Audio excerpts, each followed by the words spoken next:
DSD department, Mr. Charles Jordan. It's always a pleasure having you with us, and it's also our honor and privilege to have the NGO CPOA with us today. I know this is an engagement which is long overdue, and I want to thank you on behalf of the committee for your patience with us. I know your engagement with the procedural officer has been consistent and constant, and as soon as we had time on the program, we thought we should have you with us today. So we really truly do look forward to what you will be presenting to the committee this afternoon.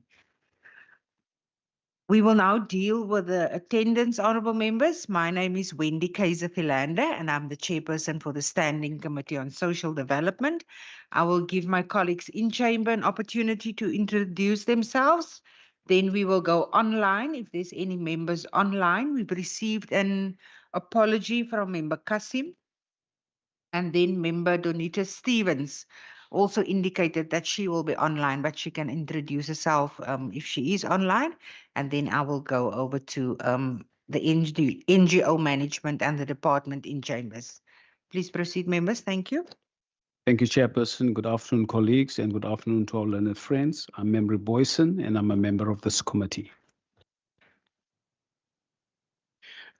Good afternoon, Chairperson, colleagues, and administration. My name is Francois, and I'm part of this committee. Thank you. Good afternoon. I'm Peter Johnson, permanent member of this committee. I'm Thomas Walters. I'm also a permanent member of the committee. Thank you very much, Member Walters. Any members online? Yes, Chair. Good afternoon, everybody. I'm Donita Stevens, and I'm a permanent member of this committee. Thank you. Thank you very much, Member Stevens. I will now hand over to the NGO management for introductions. Good evening, committee. Good afternoon. I'm Kolani Pukwana, the CEO of CPOA, the Cape Peninsula Organization for the Aged. Good afternoon, Chairperson and honourable members. I'm Louise Nix, Head of Care for CPOA. Good afternoon, Chairperson and honourable members. My name is Tato Masuku, and I'm the Senior Social Worker for CPOA. Good afternoon, everyone. I'm Saleha Patel, the Key Operations Manager for CPOA. Good afternoon, honourable members and Chairperson. I am Tanya Jongbloed at the CPOA. Good afternoon, Chair and honourable members. I'm Charles Jordan. I'm the Chief Director of Children, Families and Vulnerable Groups, which includes persons with disabilities and older persons with the Department of Social Development. Thank you. Thank you very much, Mr. Jordan. There's no officials online? No, none. Sure. Thank you very much. Honourable members, in this meeting, the committee will now receive a briefing from CPOA, one of the NGOs working with older persons in the province. There was a request to engage with us as the committee to brief us on their programs and also the planned welfare residential facility in Khayelitsha. Perhaps just before I hand over to you, sir, to do the presentation. Mr. Jordan, is there anything that you would want to convey to the committee ahead of the presentation, or will you engage with us afterwards? I think I would like to engage afterwards if there's some questions from the department side.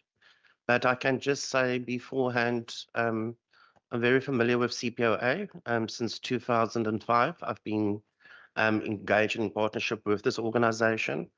They are in extremely good standing with the department with regards to the finance and governance, and their care services are of excellent standard. So I just would like to make that statement before they start with their presentation. Thank you. Thank you very much, Mr. Jordan. You may proceed, sir. Thank you. Thank you, Mr. Jordan, for that. Thank you, Chair. Thank you, the committee members, for allowing us to come and present to you As Chair mentioned, it has been long overdue, and thank you very much for fitting us in your busy schedule, and it's much understood. Today, I've brought in actually my team. In the first slides, I'm going to introduce them as much as they introduce themselves. But I am the CPOA CEO. My name is Kulani. My surname is Pukwana. I'm with Louise Nix, our head of care. Suleika Patel, she's care operations manager. And I've got Tatu Masuku, who is also going to be presenting. Who's our senior social worker, and I've got my personal assistant behind me, Tanya Youngblood. And the next slide is just going to take you to the history of CPOA. CPOA was founded in 1953, about 73 years ago. We currently sitting with about 24 facilities around the Western Cape, actually the Cape Peninsula. I think the furthest we are currently in Cape Town, we are at the Somerset. And if you go to the deep south, we are furthest to Muizenberg. And here in the Atlantic Seaboard, we've got Sea Point Place. And we concentrated in the southern suburbs. And currently, we're running 2 of our 24 facilities as welfare facilities with 200 residents. Sister Nix is going to go through that in terms of what we do there. But what I didn't include in my slides, I think, is the history, including the COVID period, because I think just like any other organization or company, COVID actually hit every one of us by surprise. At the peak of before COVID, CPOA had about 500 residents in the welfare facilities.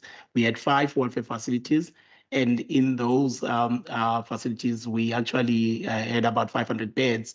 And before COVID, we peaked our welfare commitment at about 34 million per annum. And obviously with COVID, we had to now find a solution between guarding the lives of the residents or finances. And we chose the lives. And we actually stopped the admissions during COVID in all of our facilities and tried to protect the residents that were within our facilities. And obviously that stopping of admissions actually affected our revenue.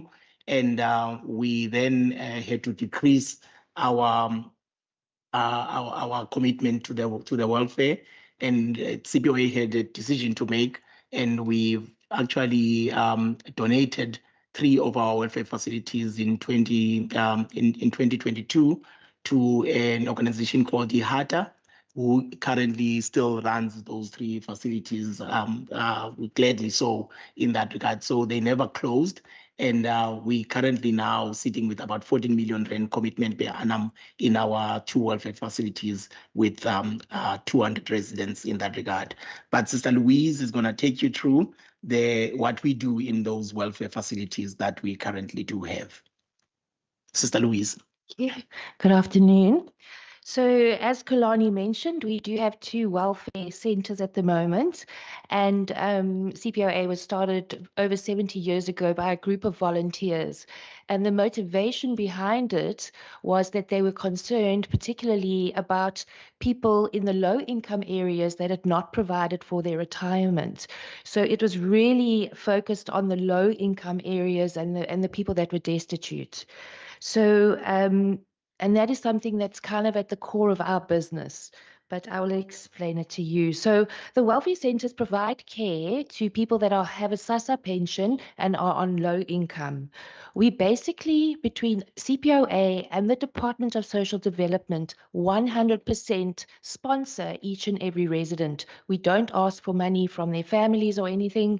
So, in a partnership with the DSD, we're able to house 200 residents. Our homes are very, very homely.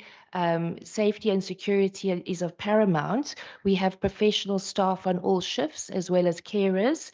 And we also look at the general activities for our residents, both physical requirements, exercises, things like that, and also emotional and psychological supports. So as Kalani mentioned, we have two facilities, welfare facilities at the moment.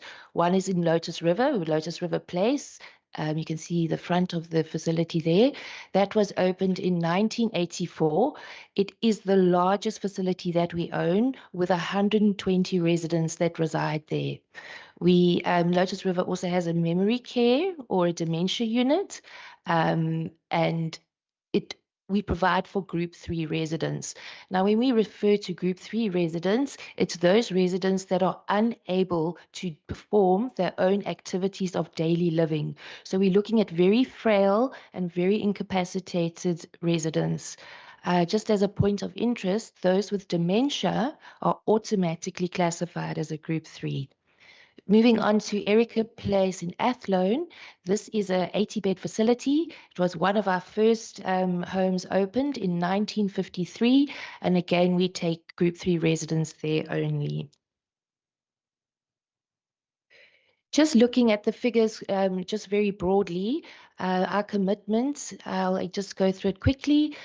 We take 90% of the SASSA pension towards accommodation. The other 10% is given back to the residents to spend on luxuries or whatever they require. And then the DSD subsidy is 4,000 Rand, recently increased, and for that we are very grateful. So the income per resident is about 6,000 Rand. And then the running cost per resident, we're looking at about 11,000 Rand. That's the basic roof over the head, catering, cleaning, laundry, care. You know, it's just the basic needs of the resident. So we're looking at a monthly shortfall of about just under 5,000 Rand. So our commitment annually for 200 residents is about almost 12 million, just looking at those figures.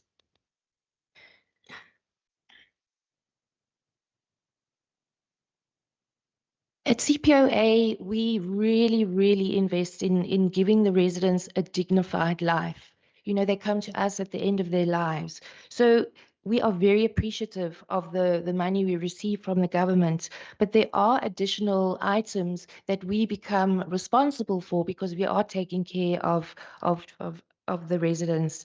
So just as an example, in order to maintain dignity, we ensure that there are additional incontinence products for our residents. We are receiving incontinence products from the Department of Health, but they have to be prescribed by a doctor, and we only get 3 nappies per resident. Sometimes there is a problem with delivery, so we're left without incontinence supplies. And so we do ensure that each resident maintains their own dignity by having, you know, the supplies that they need. Many of our residents are from very low income and poor families. There's no money for toiletries or clothing, so we ensure that they have all those items that they require. Again, we also provide medical consumables. We do have a partnership with the Department of Health. The local day hospitals do visit both welfare homes and come and do clinics, which is amazing because then we don't have to take the residents out of their home and make them stand in queues. We also offer palliative care. When the residents come to us, they're often very frail. And palliative care is just that extra care at the end of life. Often the residents are bedridden, they need turning, they need washing, 100% care is given, and just that loving touch towards the end of their lives. We also invest in staff training to ensure that we up with the standard operating practices and also want to give the residents the best operating practices. We are fortunate enough to have CCTV monitoring throughout all our facilities, including Erica and Lotus. So we are able to look at incidents, go back on the footage, look at incidents, look how staff are behaving. And I do think it just creates a big brother watching to ensure our residents are safe. We have a digital nursing platform where all residents' statistics, health notes, vital signs are all on one central computer. We can access it at head office. We're able to monitor care remotely, discuss with the manager on site, so it allows for continuity of care. We also provide carer escorts. When a resident has to go to hospital, we have to send a carer with. There is times that residents wait 8, 9, 10 hours at casualty during the night. So we do send them off with a carer to remain with them. During the recent electrical power outages, we had to make a decision to purchase generators for all the homes. Again, Erica Place and Lotus River now have a fully functional generator, which is just, without the generator, our security systems were at risk. So, and the laundry wouldn't work. So it was important that we got a generator on site. During the water shortages, we had to have a plan B. We did purchase JoJo tanks, so those are still on site. I must also thank the department who also contributed financially towards those JoJo tanks at the time. We celebrate the theme days like Valentine's Day, Christmas Day. Residents get gifts. They get involved with the decoration of the facilities. So these are all just little extra things to make our residents feel good in the space that they live. And with the management of infectious disease, as Kolani mentioned, COVID and any infectious disease does impact us. The department, again, was very helpful during COVID, advising us, guiding us, providing PPE, and also a financial contribution. I'd like to make mention that during COVID, we actually had less mortality in our homes than we did out of COVID. So that's quite a conundrum to consider. But I do think it was due to people not spreading infection because we were close to public. Just moving on. Just a quick look at the stats for the welfare homes. There's just our youngest resident is 66, our oldest is 96. Average age is almost 78 years old. So we are caring for really aging people. We have so many applications, and I did draw some stats. In the last 3 years, total applications were 879 in 3 years. That's basically like one every 1.5 days. And of those applications, we've actually accepted 698 people.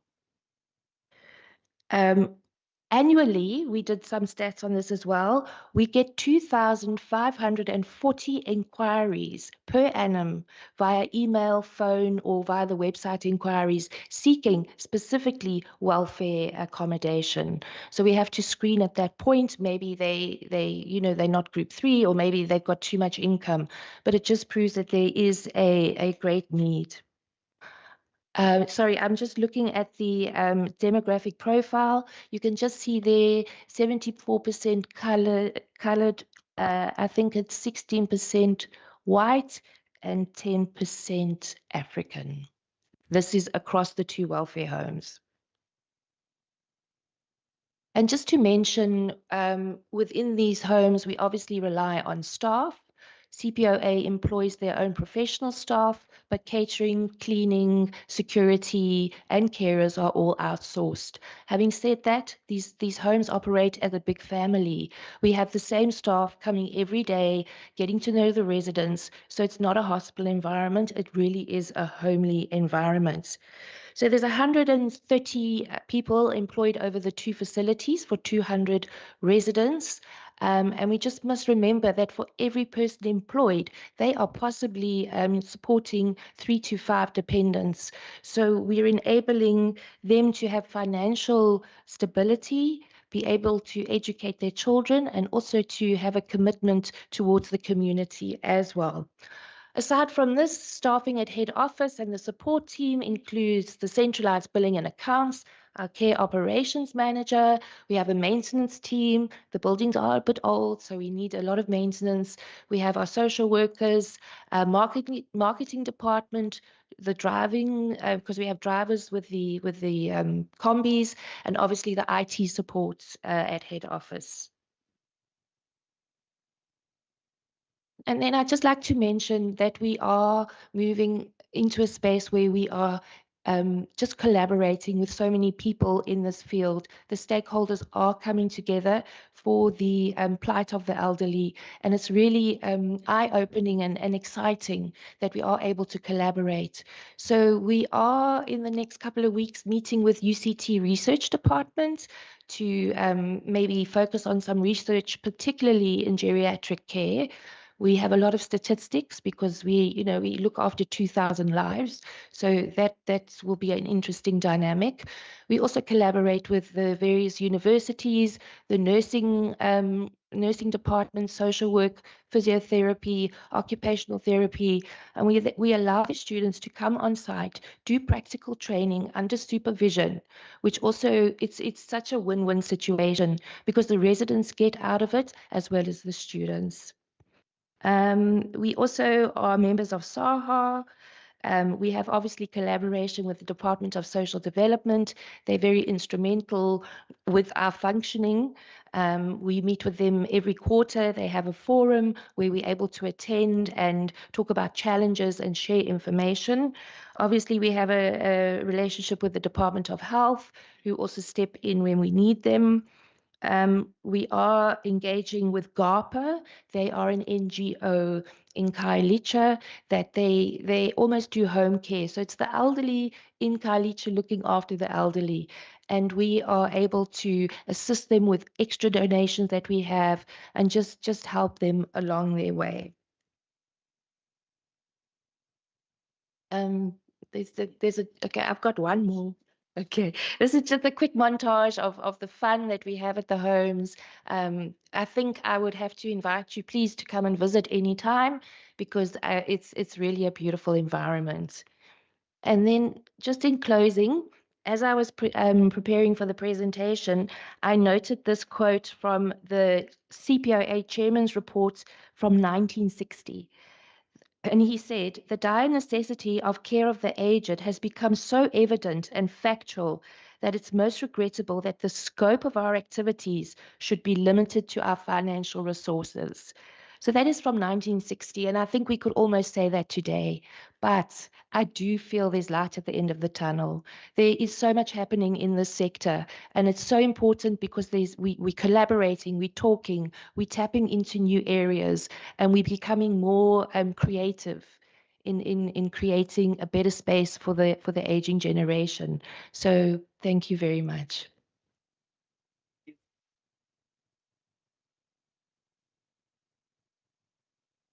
Thank you, Sister Nix, for that presentation. We're now going to ask our social worker, Chief Social Worker, in Tatu Masuku, to take you through to what we do in terms of the social work that we do in those communities. Sure. Tatu? Good afternoon. I greet you again. My name is Tato, and I'm the Senior Social Worker for CPOA. And I will be taking you through why we have identified a need for a frail care center in Khayelitsha. So Khayelitsha is one of the largest townships in Cape Town with a population of over 409,000. And as we look, that projection is looking at it's increasing, and there's an increase for the next couple of years. And approximately 8,000 to 12,000 of those residents is people who are over the age of 60. And still, with an aging population like that, Khayelitsha still doesn't have formal frail care centers for the elderly. So currently, the elderly in Khayelitsha are depending on overstretched families, limited resources, and limited networks or organizations that cater for the elderly. We have collaborated with Ikambala Bantu and Aged in Action as well as GAPA. So these are the organizations that are currently providing services to the elderly. However, their services are limited because currently they offer home-based care or day support, but nothing of a permanent basis. Okay, so I would just like to go through the socio-economic conditions in Khayelitsha. So there is a very high unemployed rate, and there's a big dependency on social grants. And currently for the elderly, the social grant is only 2,310, and that grant has to stretch through probably a family of about 6 to 7 people, which is not enough. And because of this, they have limited access to basic needs such as food, access to running water, access to proper sanitation, or formal housing. There's overcrowding in informal settlements. As the population is growing, the area is becoming denser, and it also exposes the elderly to crime. It exposes them to theft, it exposes them to victimization, it exposes them to things like rape. So we're looking at structures like that when we identified the need. There's low levels of education and limited caregiving capacity. So with low levels of education, we see that it also goes into the formal employment sector due to the education system or the education level. It's difficult to access high-paying jobs, or so it's low-income homes that have to survive on what they have. And when we say limited caregiving capacity, because there is poverty, people have to work, and it's difficult for them to offer caregiving responsibilities to the elderly and also work. So with that, we see a lot of neglect of the elderly. We see a lot of isolation and malnutrition, as well as social isolation. And the impact of all of this is it leaves the family structure very emotionally burdened, financially burdened, and psychologically burdened. And we see a lot of the after effects of them, how the elderly is treated in the home system, how they're neglected, and all of that. So I just wanted to give an example of a resident that would come to the CPOA welfare homes. So for anonymity purposes, we didn't mention any information, but just basic. So we had a 60-year-old female come to our facility for a place to stay. She was 66 years old, but her dementia was already far progressed. And this particular individual also had epilepsy, diabetes, and hypertension. And the biggest part of our concern was that she was a foster parent to 2 teenagers. And those teenagers had already dropped out of school and were participating in activities that could be harmful to them. We are not sure if it's probably gang related but we were informed of those activities. And she became a foster parent because her sister passed away, leaving her with the children. So in collaboration with the Department of Social Development and Child Welfare, we were able to place the resident within a week, and we were able to collaborate with Child Welfare to have the children put in a place of safety and have them rejoin the foster care system so the allocations could be. So in a way, CPOA doesn't only look at the particular resident that is coming in, but we also look at how we can support the whole family structure.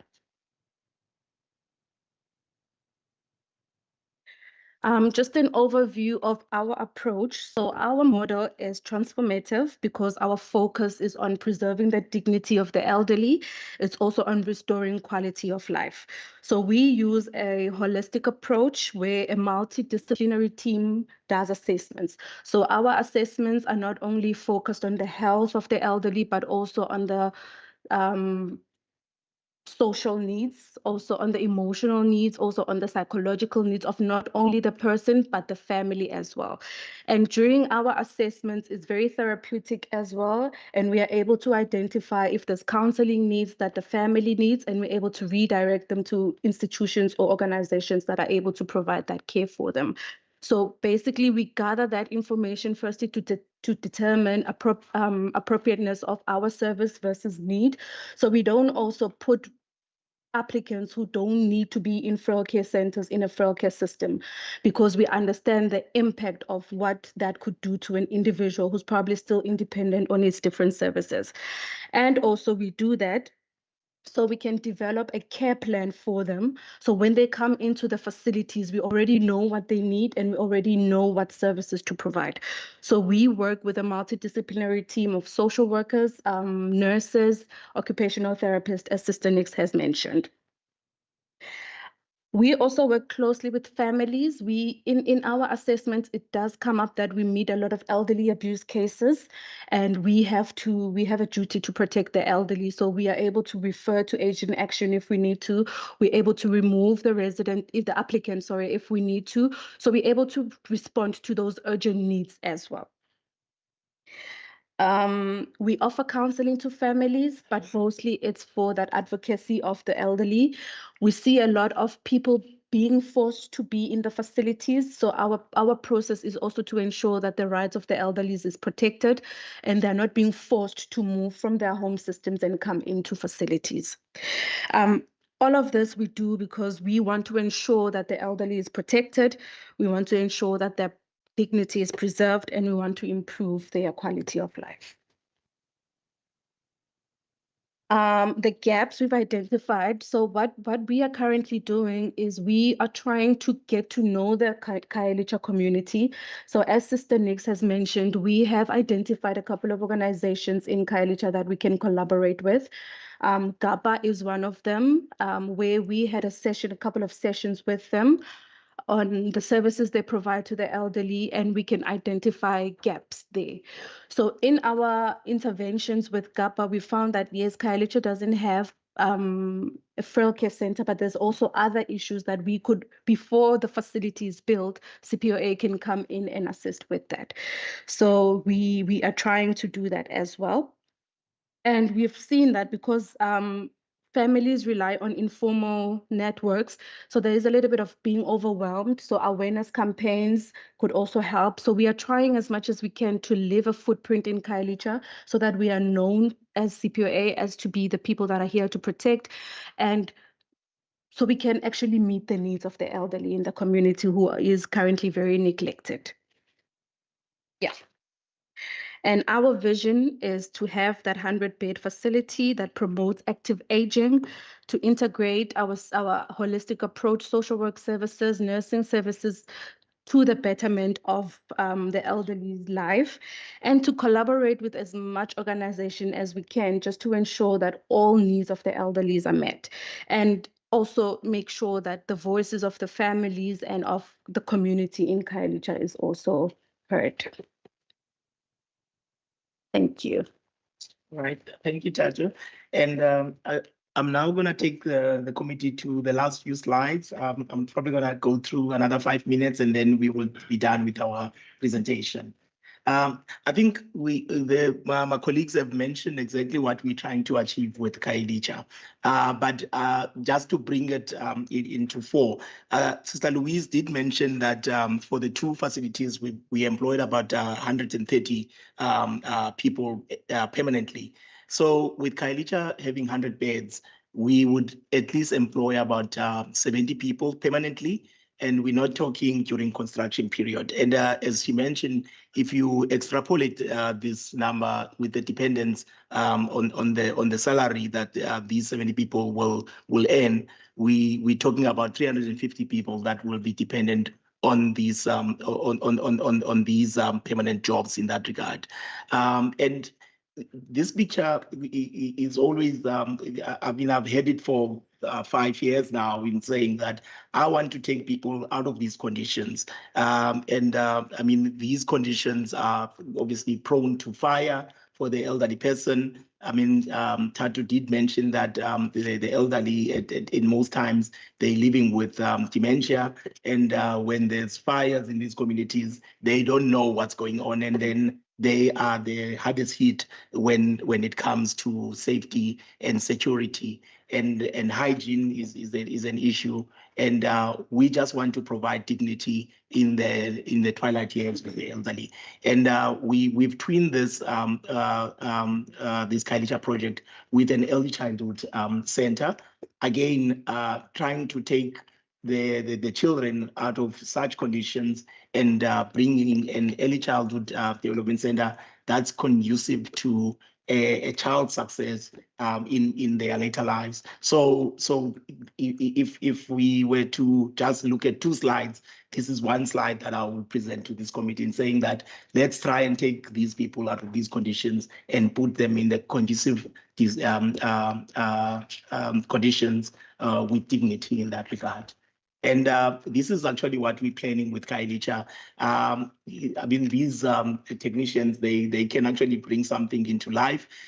We've actually got the site in an area that is actually surrounded with permanent houses, and we will bring a double-story building in the facility. And that small building here that you see there is the early childhood development center that is going to be included in the facility, and obviously the gardening project. And we're trying to bring these three in as an integration kind of concept, that the elderly, and I mean, we know in the Black communities that the old age home in their current form, they are seen as the worst place to actually bring your elderly person. And I think you've actually heard my colleagues share what is CPOA doing to actually ensure that these are places of dignity rather than a place where people are coming to die. And therefore, by integrating the early childhood where the elderly can hear the noises of the children, and the gardening project to ensure that the community continue visiting the facility, that the elderly don't feel isolated in that regard, and almost felt like they are left alone. So we believe that these three kind of projects intertwined can be a great success in the Kailicha project in this regard. And these are the conditions exactly that we want to take them in, that kids must play in a safe and dignified space during their early childhood development, and the elderly must actually be also in a safe space conducive to their well-being with the gardens and the walkways that we create. Even though we are constrained of space, the architects have done quite a good job in ensuring that the outside spaces are actually accessible in this regard. So I'm not going to go in detail in terms of these slides, but obviously these are the illustration of what could be achieved if we all put our hands together into bringing the Kailicha project into life. And just the brief that we gave to the project, I think my brief has always been that this shouldn't be built in a way that the old age homes have been built in the past for these communities. I wanted 100 beds with a maximum of 2 people in each room. And that's just to ensure that the privacy of those people is upheld, and the dignity of the residents is actually also upheld, but also the community in terms of interaction, the companionship, and so forth, that they constantly talk and share stories with their companion in their room. Gone are the days where we put our elderly people in the ward with 14, 15 people at a given time. So I think that brief, they went with it and ensure that we create this facility in a most dignified fashion, where we can actually eradicate the stigma of the old age home in the Black colored communities in that regard. And as I've mentioned, we've secured the land. It's in Langosi Street in Kailicha.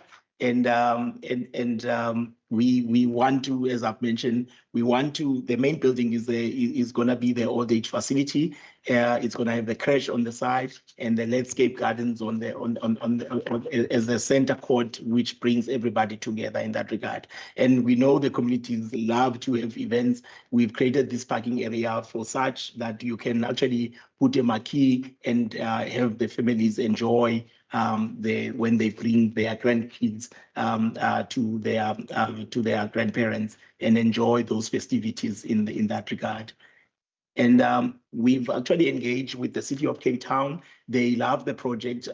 There's no limitations that are currently in terms of zoning rights.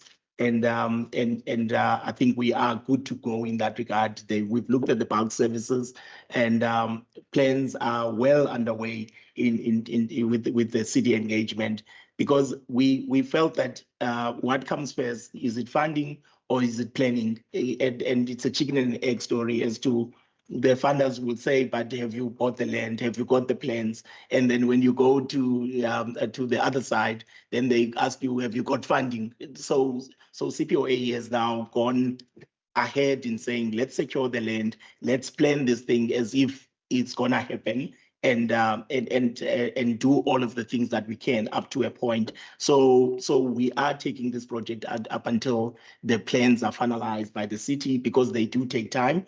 And then we currently, with all what we've done now, we anticipate that the project should commence in the second quarter of 2026, given where we are with the planning thereof. And again, this is how the site looked like when I was approached by the community, because it had vandalized buildings, it had structures. But I've actually asked the community, I think about 5 years ago, that if they could actually run a gardening project. Obviously, the soil texture is not good there. Instead, they put in some of the legal structures there.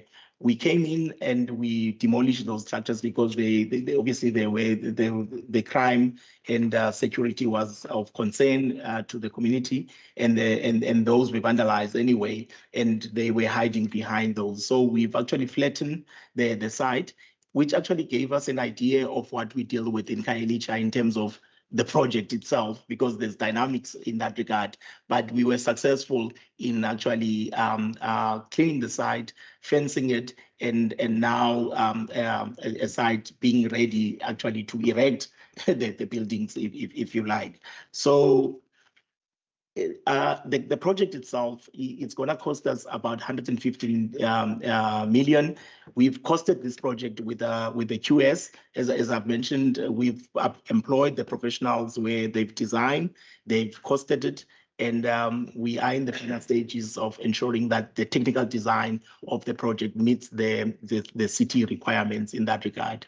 I've mentioned there's an early childhood development center within the development, which costs about 5 million, and the community garden is about 3.8, and obviously the equipment and the professional fees. So the total project cost is sitting at about 140 million currently. And how is this funded? CPOA has already committed funds of about 25 million. When we first had the idea of this project about 5 years ago, I think last year, I went into a board and said, let's put the money where our mouth is. And or is it the other way around? So we've actually went in and created a fund with our investment manager, Citadel, and we've got about 25 million sitting currently in that portfolio. And we actually had a property in Arcadia, in Observatory, which became very less conducive for the elderly, because as you know, in Observatory, there's students and it's a student hub. So we felt that it's becoming less and less conducive for elderly sort of environment. We've sold it, and those proceeds have been earmarked, and it's actually transferred last week, Tuesday, and we've raised about 30 million from the proceeds of that. So we're currently sitting with about 56 million in our funds. Of the amount that I've said, 140 million, we've got 56 million. And we know, I mean, from what we run these other two facilities, our annual operating deficit, if we have this open today, is going to cost us about 6 million to run, 5.9 million per annum. And I think Sister Nix have given a breakdown of the cost, which I'm just going to bring it back again. It cost us about 11 million to run a welfare bed. And as she said, 90% of the pension, 10% goes to their pocket money. And we actually use the 2,000 to fund the board and lodging. It's actually 8.9 million, 8,900 per month to run it.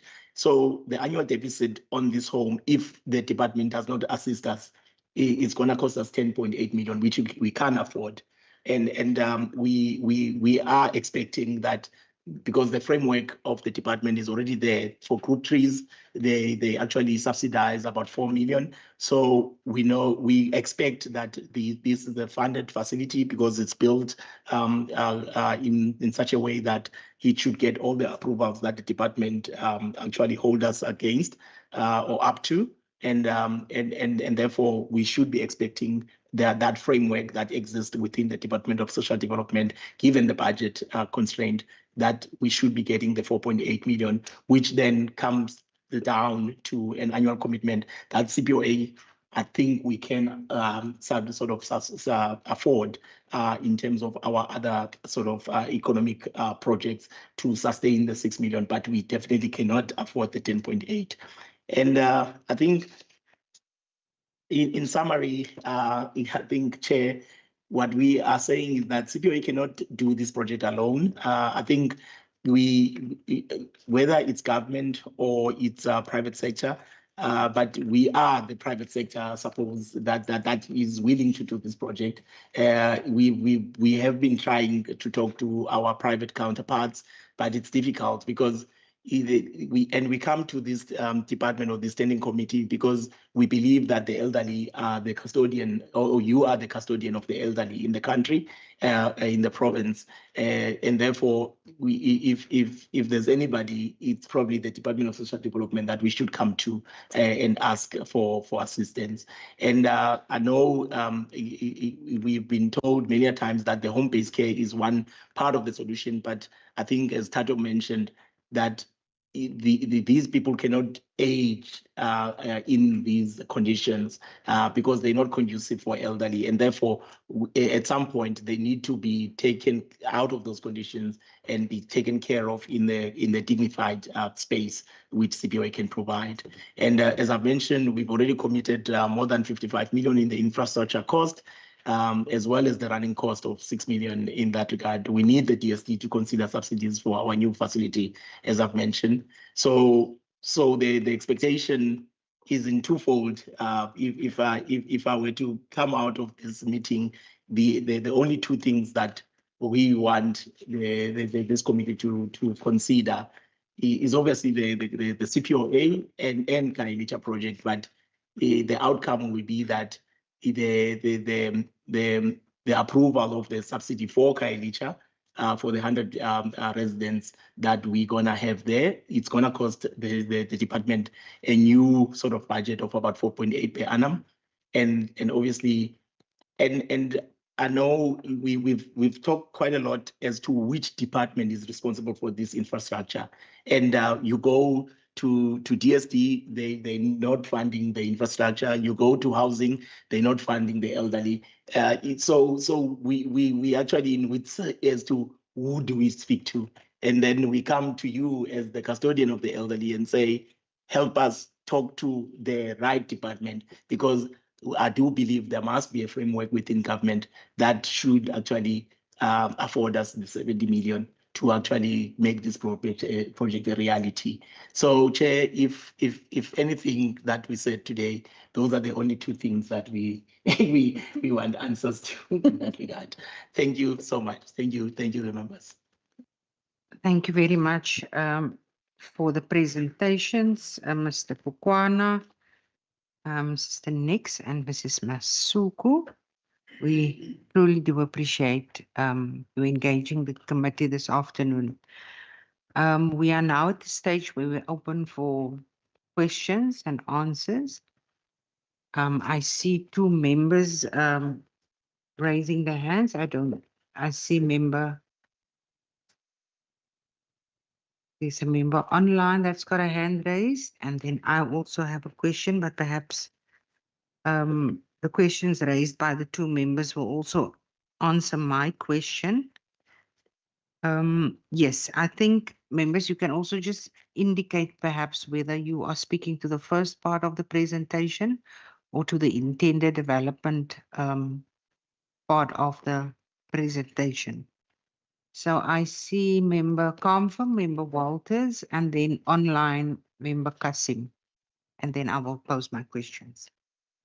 Member Kamfa. Thank you, Chair. Good afternoon, everyone. My name is Kamfa Walters. I'm a member of the Committee. And I would like to engage afterwards if there's some questions from the department side. But I think members, you can also just indicate perhaps whether you are speaking to the first part of the presentation or to the intended development part of the presentation. So I see member Kamfa, member Walters, and then online member Kasim. And then I will pose my questions. Thank you, Chair. And colleagues, Chair, I will straight go to my question. Chair, I will speak about the entire presentation. On the front page, Chair, I have two questions of remarks. You must correct me or I will check by you. I see this foundation, CPO, is founded in gestig in 1953. Chair, my question is the foundation only in the Cape Metro? Was it the purpose for the launch only for the Cape Metro, or is it for the whole Western Cape? Because why I'm asking the question, if I look at the book and the presentation, and I look at the catalog, I see here is 24 facilitator, but if I go to the presentation, you speak only for 2. That is my first question. Is it not in the rural areas? For example, is that Beaufort West, Karoo, Parel? Is it only for Cape Town? That is my first question. My second question, Chair, I see your presentation speak that is you have 130 staff members. Is that for only for the 2 facilitator, the 2, or is it for the 24 facilitator what you speak? Then, Chair, my last question is, does facilitator, you speak only of the nurses. Is the doctors what visit your facilitator? Because if you speak about the older person, we need and you must have doctors. So that is my question. Thank you, Chair. Thank you very much, Member Kamfer. I'm going to latch on to what Member Kamfer were asking, because it's not something completely different. I think it's for the committee to get an understanding in terms of the CPOA holistic model or the approach that you have compared to other facilities in the province. What makes that different? We just come from another facility in Kraaifontein, for example, where what you are presenting in terms of Lotus and Athlone are 2 different things compared to the facility where we were. Here you get subsidized by DSD as well as the other facility. But what in comparison makes you different in terms of operation, in terms of funding, and in terms of the entire model, so to speak, please? Thank you. Member Walters. Chair, before the presentation started, I have to be honest, I had to find out more about you. So what I did was I read this brochure and Googled a bit. Now, Chair, the way I understand, certainly in the beginning when the CPOA started, and this is what I find interesting about the model, Chair, is the purchase of life rights, which then is used to cross-subsidize people who can't help themselves, which I think is a fantastic principle.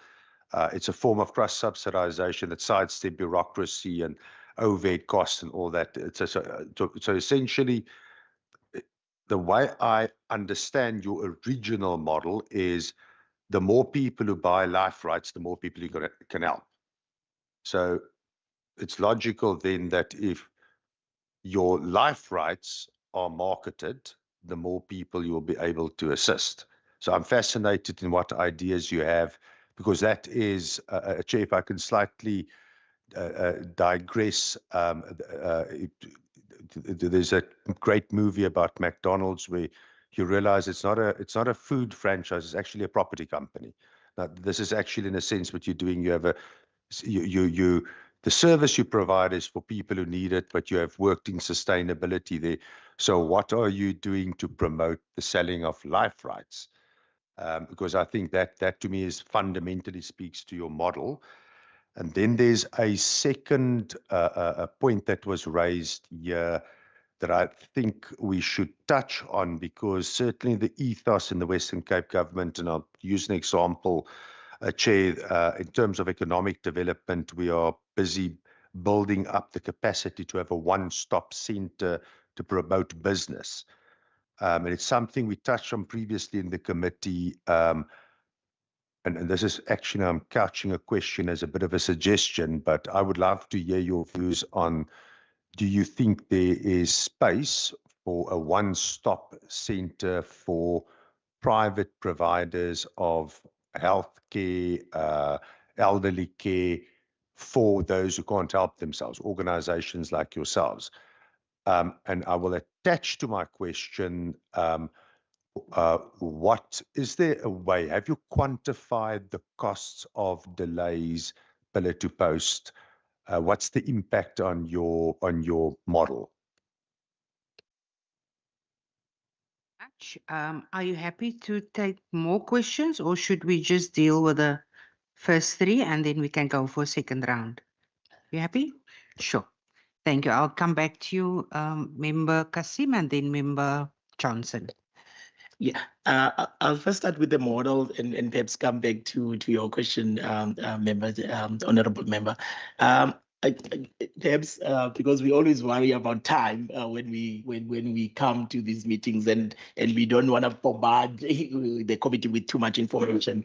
But just in summary, CPOA as mentioned, we've got about 24 facilities. We actually have about 2,500 residents in those facilities, and we've got about 850 workforce. And permanently, we employ about 210 people. We believe to employ permanently our senior staff and senior nurses. And so in all these facilities, the manager, the nursing manager, as well as the senior nursing registered nurses, we directly employ, and the other 650 staff workforce, as I call it, it's either in housekeeping or catering and security, which actually provide the care and dignity to the elder persons in that regard. So in total, we've got about 850 workforce servicing the 2,500 residents in the 24 facilities. What we concentrated on the two facilities being the welfare component of our activities. The other 22 is effectively where our economic facilities are.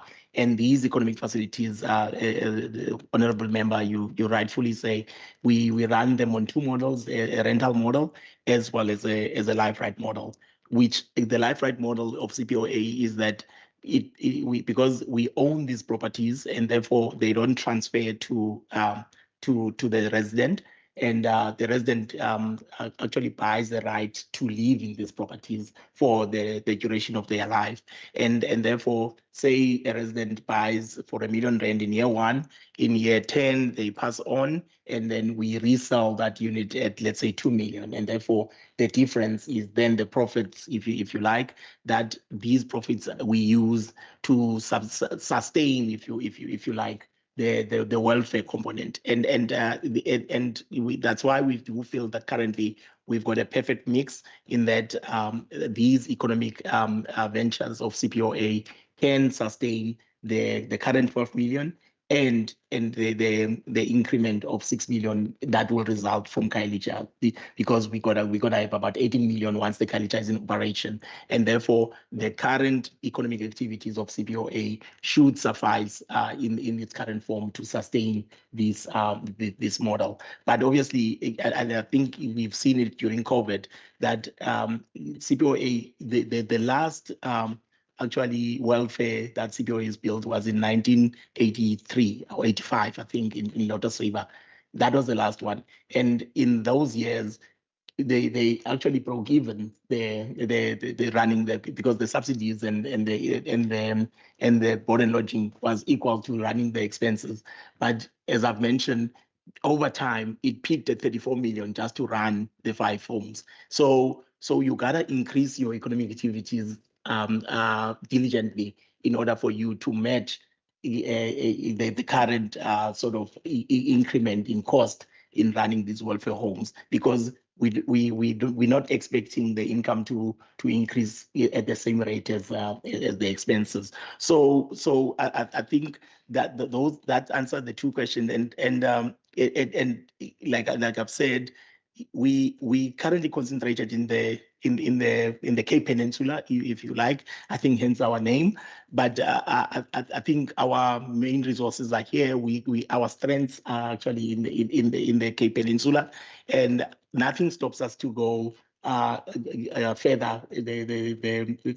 But obviously it's money that actually ties us in, and our resources. We believe to provide best care, we need the senior staff to support the staff, the local staff. And therefore, we do that best when we are here and in close proximity, because we visit these homes almost on a daily basis in that regard. I hope I've answered all 3 questions. Covered members? You have a follow-up, member? Oh, the doctors. You want to talk to the doctors quickly, Louise, if you don't mind? We do have nursing staff, but we do not employ doctors at the facilities. We rely on the day hospitals. We in the welfare sector, so we do have good relationships with the day hospitals in the area, and we have arranged that the doctors actually come on site to do their clinics at the home. Which we could probably organize in Khayelitsha as well. If need be, we send the residents to the day hospital to get attention if it's just some small ailment. So our drivers then will drive them to the day hospital, and in the event of emergency, they do get an ambulance, and we transport them to a Victoria Hospital, somewhere like that. So there's no doctors on site, but we do have access to. And just on the last question, my apologies. You did ask if we encourage one-stop shop, and we actually a member of Alliance. It's Cape Alliance, Western Cape Alliance for older persons. We because we're trying to actually bring everybody that's in the elderly community to form a formidable force, because we can't speak with these individual voices, and the likes of Patisa, us, and other as a FEFI, we almost championing this and try to establish a database, if you like, with the support of the DSD as well, and I think this will help when people are looking for a help in that regard, and because even with us, we when a person is looking for help, they come to head office and we direct them where they can be helped in terms of our facilities. But where we can't, we actually extend that in that regard. But I think the one-stop shop will be a good success for the Western Cape, and I think it's being pushed by these alliances in that regard. Thank you very much, Mr. Pukwana and Ms. Nix. Are you covered, Member Walters? In terms of your follow-up? You are. Thank you very much. I will now recognize Member Kasim, Member Johnson, and Member Stevens. Member Kasim? Thank you very much, Chairperson, and thank you for the presentation as well. I just wanted to touch on the presentation which relates to Khayelitsha. You spoke about fires and the elderly with dementia not knowing what is happening when there is a fire that's taking place. So I just wanted to check in terms of your disaster readiness for these homes, specifically in areas like Khayelitsha and, underprivileged communities. What is your emergency and specifically your communication plan? What does it look like? Is there enough staff at hand as well to see to the elderly, especially at night, should there be an emergency? And then I also wanted to check what are some of the challenges in these homes, specifically in underprivileged communities or gang-infested communities, in terms of security of these elderly who are located on these premises. Has there been any break-ins or similar incidents in the last year? And specifically when we look at gang violence, what is the usual drill to ensure the safety of the elderly? And then has there been any reports of staff abusing or mistreating the elderly in the last year? If yes, during which period and what has been done? And this would go for all the homes across the province, specifically in the Western Cape. And then lastly, I just wanted to check issues of complaints from families, dropping off toiletries and other items. I think that it's across most of these old age homes where items gets dropped off and it goes missing immediately after family members leave. I know that about 2 years ago, there was also a report in the media of an 84-year-old elderly with dementia. I think it was at Lotus River. If yes, it was at Lotus River. I'm just looking at this article here, whose family lodged a complaint after gold was stolen out of her dentures, as just one example. So I wanted to check, has there been any other major abuse or theft cases in these old age homes in the last year or so? And that's my only questions for now. Thank you, Chairperson. Thank you very much, Member. Member Johnson. Thank you, Chair. I just want to latch on to what Member Comfort asked. I don't think it was answered, or perhaps I missed it. Just in terms of most of your facilities are mostly sort of metro focused. And I'm also interested as a child of Beaufort West in the more rural areas. Are you planning on sort of expanding, obviously after doing the necessary research to see if there's a need in the area? I'm just interested to find out about that. And then secondly, if just in terms of your financials, are they publicly available? And if yes, are they on your website?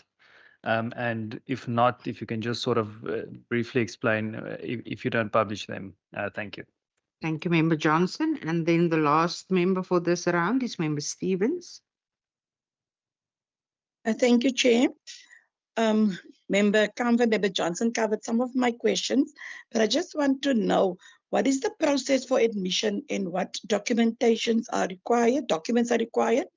And do you have a waiting list? And how long is the average waiting period? And then, okay, they covered the access to doctors. And what kind of daily or weekly activities are offered? Thank you, Chair. Thank you very much, Member Stevens. I give over to you, Mr. Pukwana. Yes, I think Sister Nix will answer the last two questions, if you don't mind, Louise. I think just the first question, Chair, regarding the emergency and fire. I think we are lucky that firstly this land is in the formal housing space in Khayelitsha. It's in the Elita Park, because that was one of the things that we wanted to eradicate, that we don't build it in the informal settlement, because we wanted to make it a dignified facility. So I think I've showed it in that picture that it's surrounded by formal housing. So at least the risk of connected fire is reduced in that regard. In our current facilities, we run fire drills with our residents on a regular basis, and staff, to ensure that in the event that there's fire or an emergency, our staff actually understand what they need to do in those cases. And she's asked also about the security. We actually have a 24-hour security, manned security in all of our facilities, because we believe that they need to be secured. And I think this is one of the reasons why at times our facilities are different to the norm, whereby because I think each and every organization ran facilities, we always look as to where can we save cost, and therefore, is it residence care, or is it security, is it emergency? So we all look at these things, but CPOA can kind of look at it in saying, how do we provide a dignified space, secured space, and therefore these are the costs. And that's why I think we run these at a huge deficit in a given year, because we have very high standard in terms of security, very high standards in terms of staff, in terms of emergency drill and those kind, because they are, after all, for the safety of our staff and residents in that regard. And we try also. She mentioned about what happens with gangs. We try to get the community to own these facilities, or to embrace them, perhaps is the right word. That it is their facilities, these their grandmothers that are there, and therefore you try even to talk to the gangsters, because those community builds, you make sure that you engage with that community as best as you can, and hopefully the gangsters ending up embracing and securing the facilities. I mean, we've got 2 facilities in high crime infected spaces in Lotus River and in Erica, and we haven't had an incident in the recent past that I know of in that regard. So I think this is the one of the reasons why we are saying let's bring the community project in terms of the garden project, in terms of the daycare center, that this community keeps on engaging with this facility on a daily basis to actually accept it in that regard. I think the other question was the financial statement. We've just finished our audit, and we haven't loaded the latest financial statements of 2025. Our year end is March 2025. So they are available. They are of public a public document. We are in NPO, and therefore our documents are of public knowledge. I don't mind to share those with Mrs. Jamte for this committee, but once it's loaded, it's available actually on our website in that regard. Louise, if you don't mind taking the last 2 questions. Okay. So we presently have a waiting list of 94 for the welfare facilities. And you're looking at, for the first person, number 1 on the waiting list could be 6 months. So you can see that there's a long waiting period, unfortunately. We do have, for the residents in the care centres, we do have, we call them therapeutic activists. So they are trained to promote the social aspect of the residents. They have designated programs every week. So they have a morning session and an afternoon session. Those people that may be bedridden, they get visited. Maybe they're going to do a puzzle or do knitting, something like that. But they do a morning session, afternoon session, and it can be ball throwing, it can be balloons, something aromatherapy, nail painting, any activity, going on an outing in the combi. Quizzes as well is good for mental stimulation, but we do monitor, we keep track of who attends, who participates, who's not participating. So it's a really collaborative approach, and we often, the assistants can often pick up if somebody's feeling a bit down, they don't participate as well as they usually do. So they are entertained, definitely.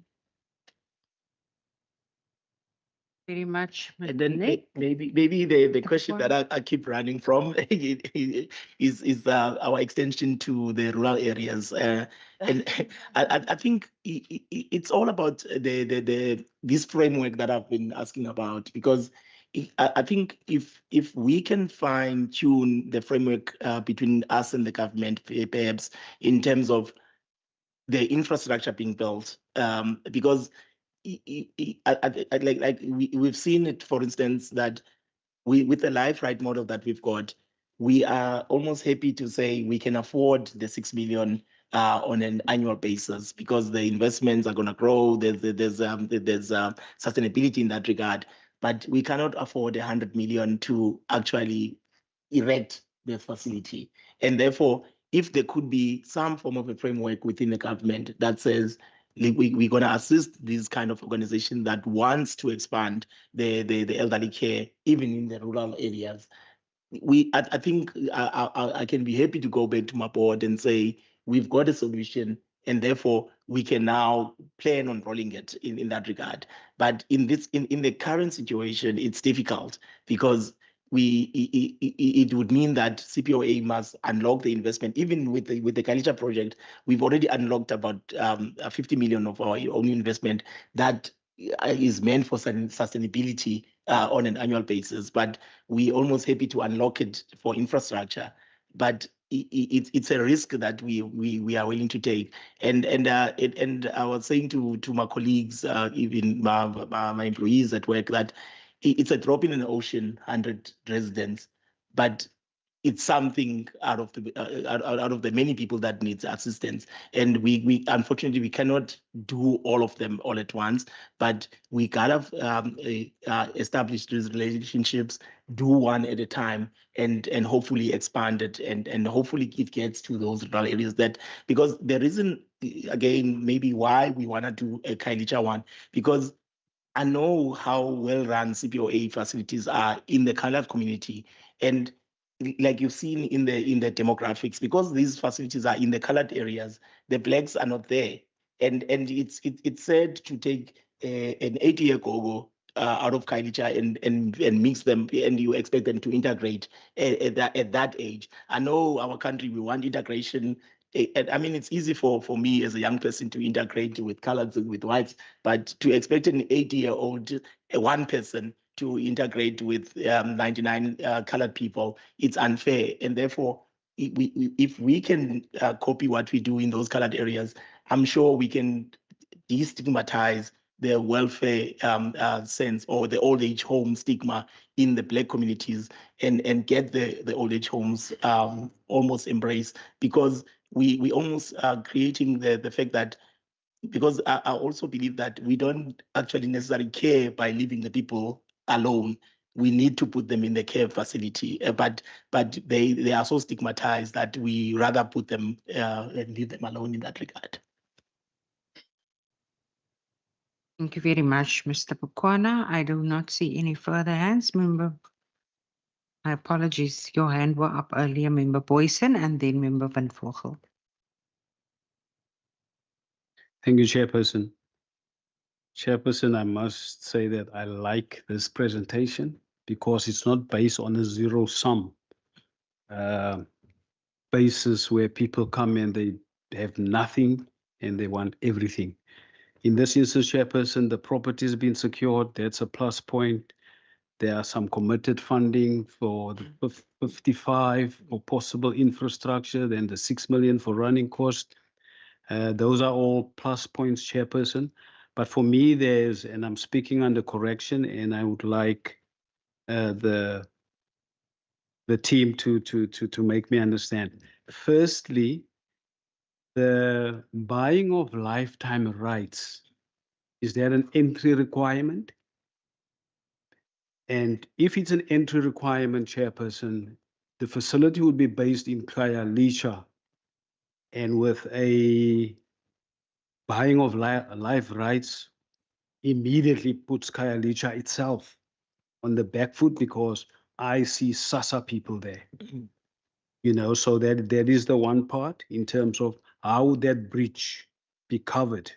Not unless the facility would be in Khayelitsha, but you'll get your rich Karoo farmer. The Karoo boys are asking what's happening with those sheep farmers. They would then come to the facility because they can afford to buy life rights. So that's the one thing.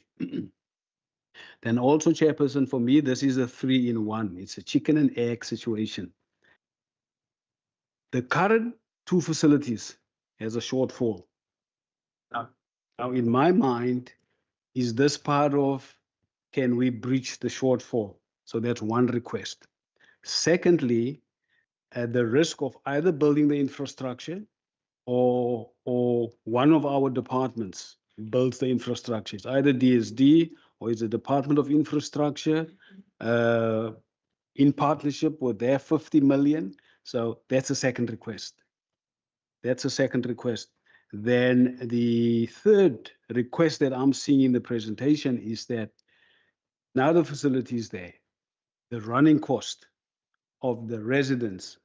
And I think we need to be explicit. Where do you want our assistance?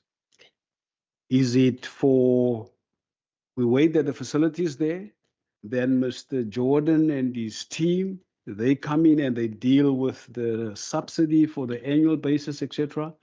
What do you want us to do with the 3 sections that needs funding? Thank you, Chair. Thank you very much, Member Boyson. And perhaps just to latch on to, I hear in terms of the infrastructure itself, has the possibility been explored to, I don't want to say procure, but I see you've had engagement with city officials as well. Is there such a possibility of an existing facility or building that perhaps are not currently utilized that can be revamped in that sense, if I can call it like that? Member Van Vogel? Thank you, Chair. Let me also welcome the presentation, Chair. Ek is die dommetjie vandag so because I try to understand where does what fit in. It's very exciting. But I'm a bit worried when I'm not sure the director or the chair mention of the race issue comes in. Where in his statement he was saying he don't want to bring like an integrate the different cultural groups at this stage of age. For me, integration is a very important part when it comes to nation building. So I don't want us really to go in there. Perhaps you can make such a statement if it's your money. Then I don't have a problem. But when it comes to government money, then it can becomes a problem. So I want to understand the second part here. In terms of, because I see the focus is in the metro, but especially in Khayelitsha. Do the DSD have any facilities in Khayelitsha? And at the moment, are we giving the CPOA any funding? Or are you asking us to partner into your new venture? So I just need clarity on that. Thank you, Chair. Thank you very much, Member Van Vogel. Honourable members, is there a new question, member? I will allow. Also, as a matter of interest, given some of the other facilities that we visited, have you ever explored or taken over facilities that are already built that are perhaps poorly managed? Thank you, Member Walters. And can I, at this point, honourable members, ask that we take a 10-minute comfort break, and after which then you are most welcome to attend to those questions. We will then reconvene at, just say 3:05. Thank you very much, members.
for the members this afternoon. Mr. Mkwana, you may proceed with your response. Thank you.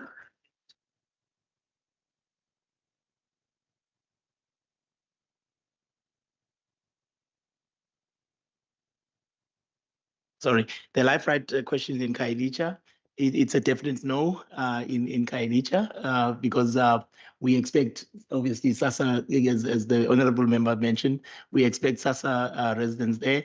Our life right activities are in our economic facilities, and as mentioned, we use those to ensure sustainability and to cross-subsidize, but definitely not in Kailicha. We expect indigent people there, and hence we talk about the shortfall. So the honourable member also asked, what is it that we want here? And I did end my slides with two sort of requests for this committee, in that if there's anything that we want here, is because if we build Kailicha, we want the framework that currently exists in the DSD, and that is to subsidize a Group 3 home, because that framework exists, but obviously it's a new facility that needs to be budgeted for, and therefore the DSD should be ready when that facility is ready with the subsidies thereof, because that's a framework that does exist, and therefore we just ask them to budget for it correctly and in the period that it needed. And obviously, the second part of it is the government, the infrastructure. Again, like I've mentioned, if we are being sent from pillar to post by various departments within the government as to who is responsible for the infrastructure cost. And therefore, we asking again this committee to say, as custodian of elder persons, show us where we should be going, because you are government, and you should know which framework, and if that framework doesn't exist, help us create it. In saying, if there's no department that's responsible for building a facility or help build a facility, then let's create that framework. Like the honorable member said, because I believe if that framework exists, there will be more organization like us that says we've got the funds, but we can only go so far, and therefore they meet us halfway. And if that framework exists, we can collaborate and form partnerships with the government. But currently, as I said, the Department of Health says it's not their problem.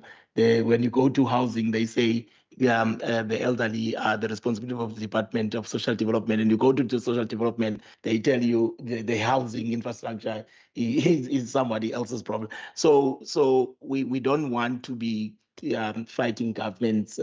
We want collaboration, and therefore we want that the person that's responsible for the elderly to talk to whichever government that's responsible. And if that framework is not there, let's help create it, at least in our time. And I think the last point from honorable member is that what happens with the shortfall, and actually that's what I was saying, that if Kailicha is not subsidized let's say now we find the funds to build it, and the department is not subsidizing, it's going to run at 10.8 million rand per annum in year one. We can't afford 10.8 million deficit, but we can afford 6 million. And that's my commitment to this committee, that I can convince my board to actually budget for 6 million for Kailicha, and provided that the department is actually subsidizing that facility. And therefore, again, we're meeting each other halfway with the framework that already exists within the government to fund the elderly. And therefore, I believe CPOA can actually carry that additional loss of 6 million, and we can continue with that sustainability program that CPOA already has in that regard. And I think then the other two questions that my colleagues wanted to explore was the application process, the waiting list, which Tato is going to take, Chair, and then the abuse and stealing, and what is it that CPOA does to mitigate and manage that issue.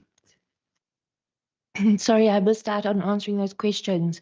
As far as elder abuse goes, we are mandated by the Older Persons Act to report any abuse, and we have had recently a case of abuse in one of our facilities.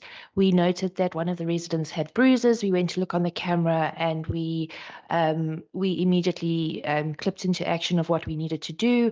We took footage to the South African police, and they commented saying they didn't look like abuse to them.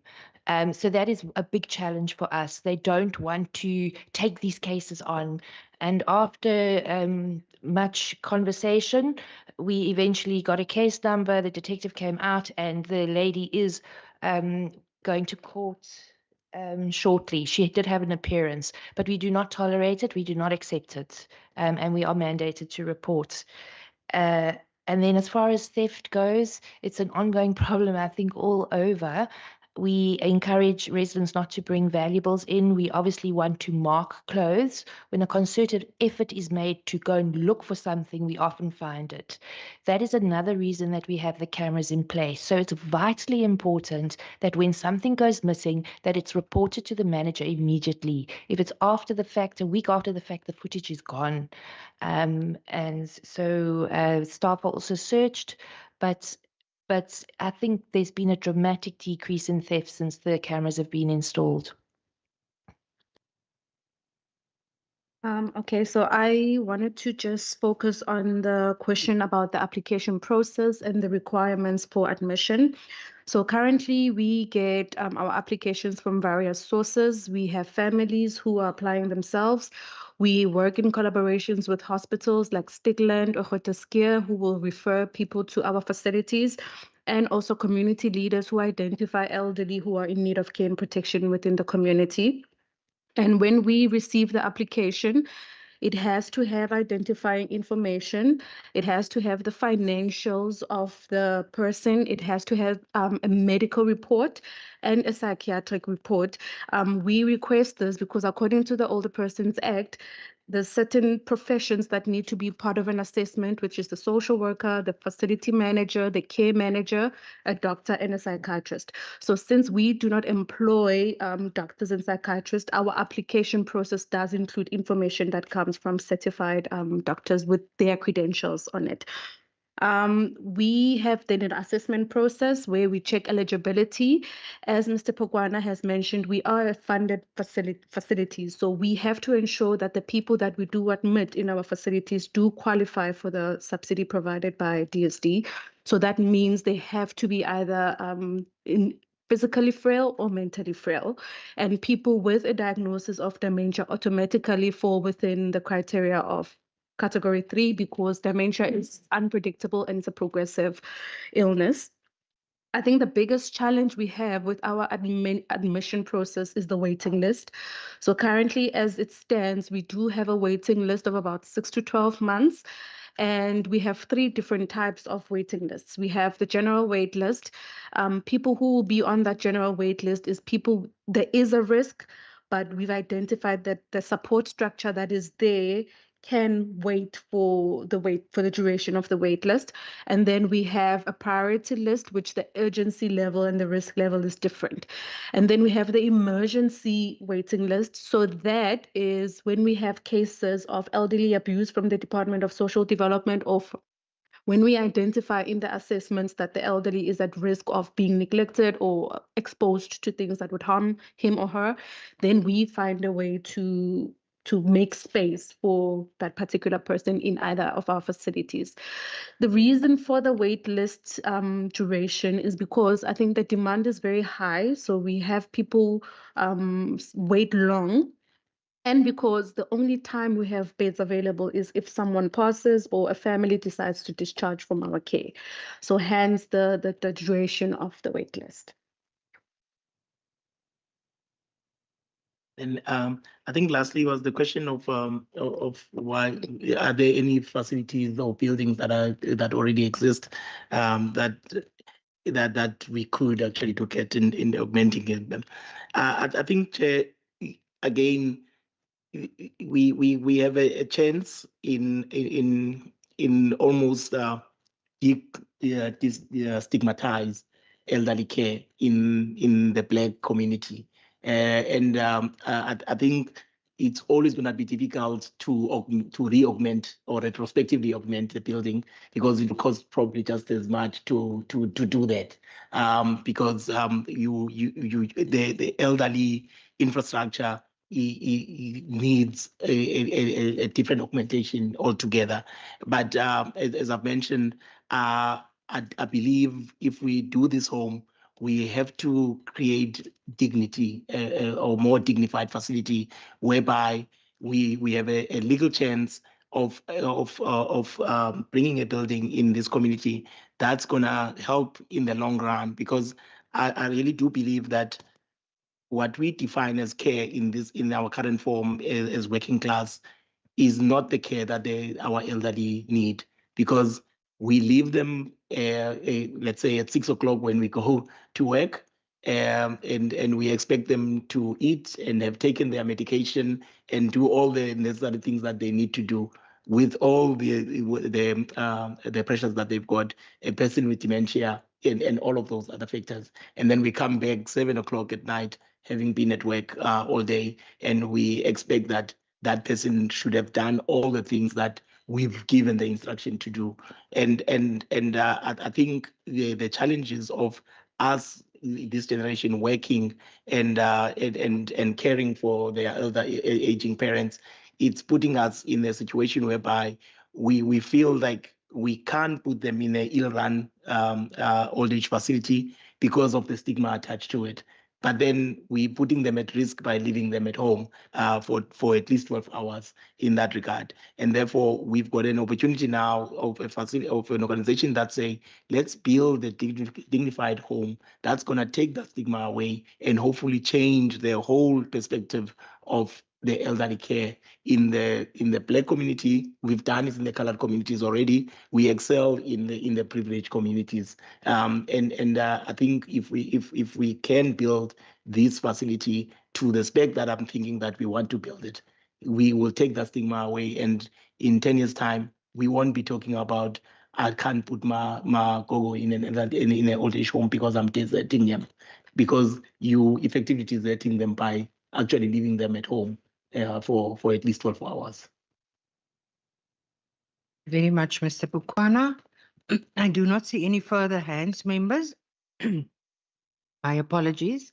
We have run a bit over our time, and I think we will have an opportunity to make further recommendations and resolutions, and anything emanating from this committee that we need to relay back to CPOA, as well as to the department. And that, of course, doesn't hamper us from having another engagement when it comes to this issue. Mr. Jordan, I'm now looking at you in anticipation. And thank you for remaining with us. And again, I think on behalf of the committee also, thank you for your staff this morning. We had an entire day of social development, and you managed, to have the department well represented, I must say. So again, thank you so much for your leadership, for your, I think, constantly and consistently coming back to this committee time after time. We really do appreciate you and your staff and the department at large. Mr. Jordan, I will now please ask you, you've now heard the questions of members, you've heard now the input provided by CPOA, and I think the CEO mentioned that there's two matters that he would like to go away with today, but I think the important matter perhaps is that in terms of our role as the committee, keeping the executive to account, but also having the oversight responsibility and not actively within the department, but once the department has identified a program or a project, or they set their targets, it's then our responsibility to make sure that those commitments are met, and we then ultimately deliberate and scrutinize based on what was promised, so to say, to the people of the Western Cape.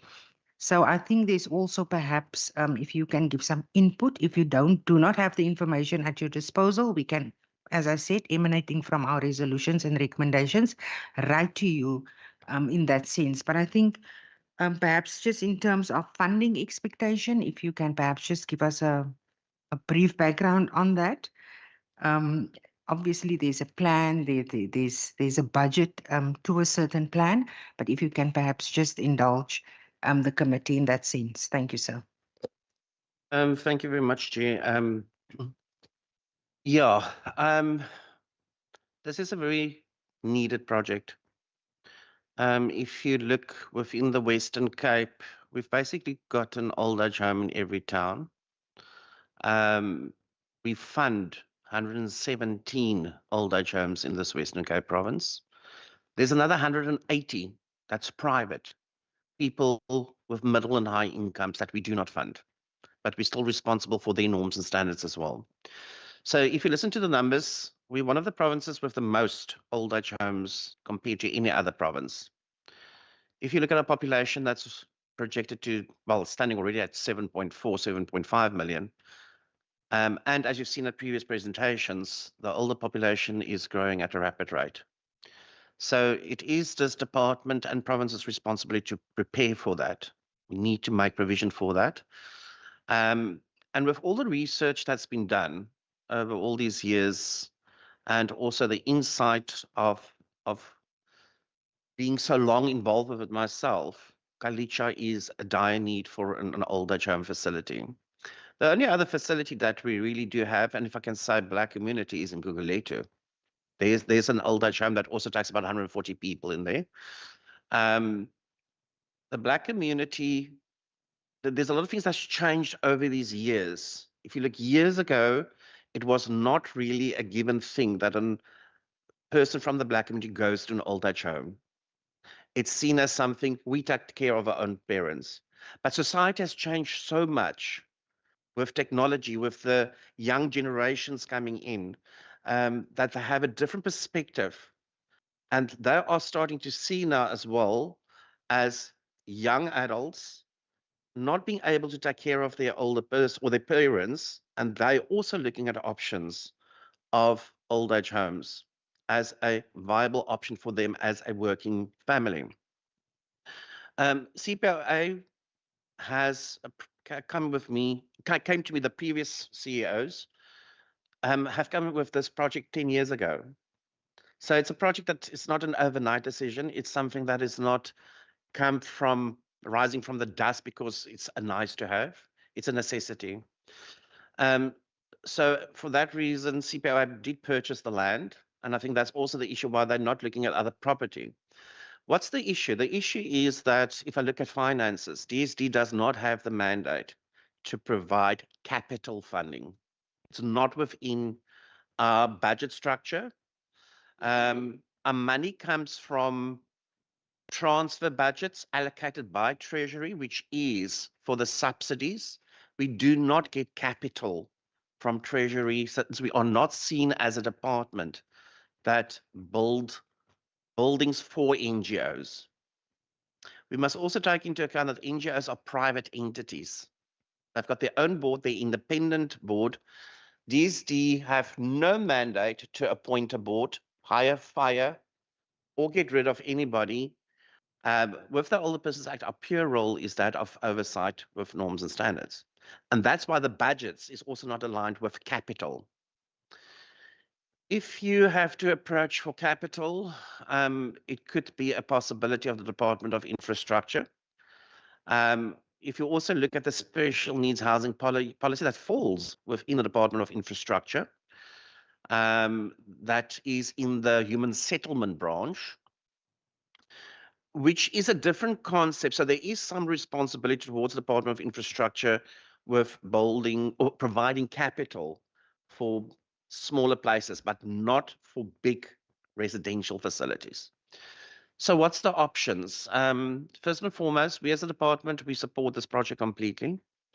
We do not have right now the budget of almost 5 million to pay that subsidies, but that's part of our planning. So that's also why CPOA have approached us a while ago, and they've reconnected with us this year so that we can start preparing and pitching for that amount when the place is in place that we can actually provide that subsidy for that 100 residents. So that would be the process going forward, that we pitch for it and also reprioritize in the budget to see how we can support. The only problem is the capital.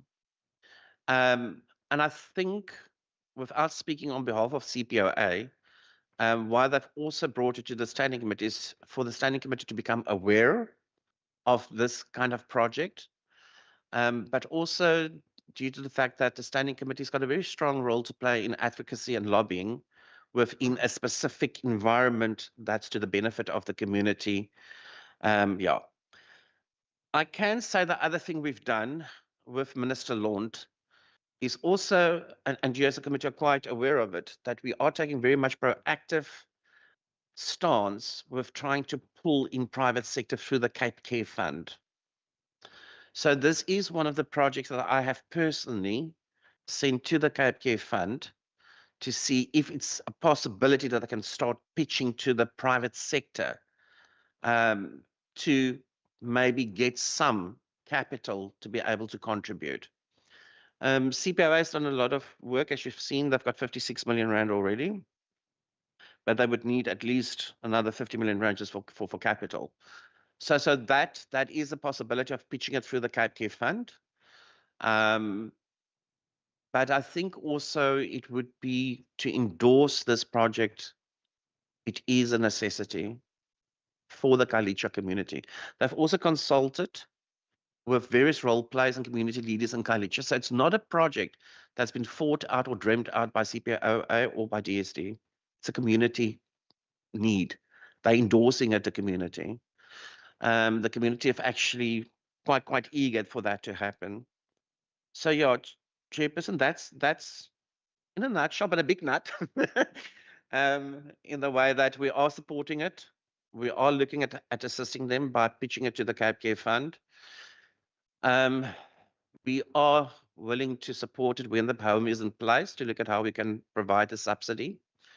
And to actually see that the community is supported as they should be supported. Just a last thought, you are aware of the fact that there is major role players in Khayelitsha. You have engaged already Kambala Bantu with the research they've done on elder abuse. Kambala Bantu's got also various service centers within the community. And then, of course, there is also home-based care that Kambala Bantu and one or two other organizations are providing. So those services are there. And then Health Department also provides home-based care services and in general. But the one thing, if we talk about older persons, is that older persons that need a place to go where the community cannot look after them or the family can't look after them. And that's why the 100 beds is going to be category 3, frail people. Not going to be healthy, active older persons that's going to live in that place. And it's also going to be 100% SASSA recipients. So that is a needed facility, and that's the main reason why we do support it as DSD. Thanks. Thank you very much, Mr. Jordan. Members, any questions? Comments? Member Boyson? You'll say that. Chairperson, you know, when the overseas big business guys, when they pitch projects similar to this, you know, in their drawings and whatever, you'll see something like a small hospital or clinic or whatever. Now, when I think frail, you know, I immediately think of somebody's getting sick. There's help within, under the same roof. Is there something of that nature in here? And then, Chairperson, also through you, where are the guys with the dollars, you know, to pitch to the overseas guys, to the lotto guys? Or is that something that we can also explore with the necessarily engagements, Chairperson? Because these things need dollars and there's nothing in dollars. Thank you. Thank you very much, Member. Mr. Jordan? Honourable Member, I forgot to say, actually, I did liaise with Lotto, with the Western Cape Province manager, and I have actually given their full document as well. So Lotta was also looking at maybe funding as a special project. So I know the manager of the Western Cape was going to pitch it to her executive management of the Lotta. So that's an avenue that we tried as well. But I do agree with you 100%. Where's the dollars? A person needs to start looking at even pitching at international people. And that's why I've given it to the Cape Care Fund, because the Health Foundation is part of the Cape Care Fund. Or sorry, the Cape Care Fund is part of the Health Foundation. If I look at the Health Foundation, who's their main funders? The Bill Gates Foundation, the Diskim Foundation, the Discovery Medical Aid Foundation. So that's a reason why I've given it to them, with the hope that maybe Discovery looks at it, Diskim looks at it, maybe the Bill Gates Foundation looks at it, because it is a frail center. Yeah, there's a strong medical element here, strong medical element. So we've tried that. But yeah, I think also part of today was also, if you're aware as committee members of such a wonderful project and you come across potential people in the future in your meetings or engagements, because you're quite engaging a lot of other people, that you are aware of this project and also can do a little bit of pitch work on behalf of this project. So yeah, thank you very much. Thank you, Mr. Jordan. Member Boyson. Chairperson, my apologies. I come from a privileged town, Plettenberg Bay. And through you, Chairperson, and through you, Mr. Jordan, you've mentioned Discovery. There's an annual event in Plettenberg Bay on the 28th of December. Sabrina Love, Adrian Gore sponsors that event. And every year he's in Plettenberg Bay. And maybe with your communications with Adrian Gore, you as the CEO can attend that event and have coffee with Adrian Gore. I can help with a contact number. Thank you. Please, Mr. CEO. So sorry, Chair. I think I suppose the problem with the elderly, it's not a fancy or sexy kind of a commodity to fund, if you like, and we struggle, yeah, where the philanthropists find, let's say, wildlife and these are good causes, children, early childhood development, and all of those, because they almost are the go-to sort of philanthropic causes that are earmarked, and we find less and less organization wanting to be partnering with an elderly organization. But I think, as Mr. Jordan says, I had an event whereby it's almost the same thing, is that I know you, by extension, I know Mr. Gore from, and therefore it's easier for a person that knows Mr. Gore to talk and pitch. And by the time we come in as CPOA, we're almost closing the deal, because these philanthropists are there, but they don't find the cause of the elderly as almost the go-to the sort of fund that they need to do. So I urge the you guys, if you have people that you can pitch it to, by the time we go there, it's almost that because we can present what we do, what our government structure and all of those other things, but it's difficult to actually introduce those relationships. Thank you very much, Member Van Vogel, and then Member Walters. You covered, Member Walters. Chair, well, it's ironic what I'm going to be saying this. I'm not sure I entirely agree with the donor funding being a strategic objective. I can see for a particular project, an immediate situation. I would actually say what appeals to you about your model is that it's sustainable. And charity is great, but charity begins at home, so that's why I suspect some of your money dried up in the past that put you under. So part of your model that Chair, since we now brainstorming a bit, which is maybe outside of what we do as a committee, a part of, I think whatever support you get mustn't be at the expense of the sustainability of your model.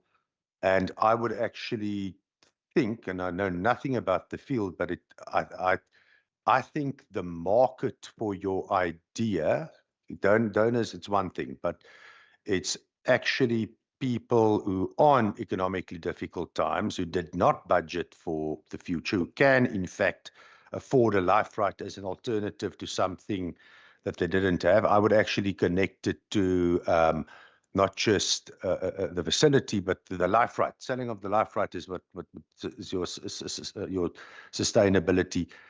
I would find a way to tie it as a product to life planning, retirement planning. I think you should speak to financial advisors. I think you should. I would also suggest, in terms of corporate social sponsorship, I think there is a real need in corporate social responsibility funding. A lot of businesses, well, do it as a tax write-off, and it's sort of obligation, but many of them actually wonder what happens with the money.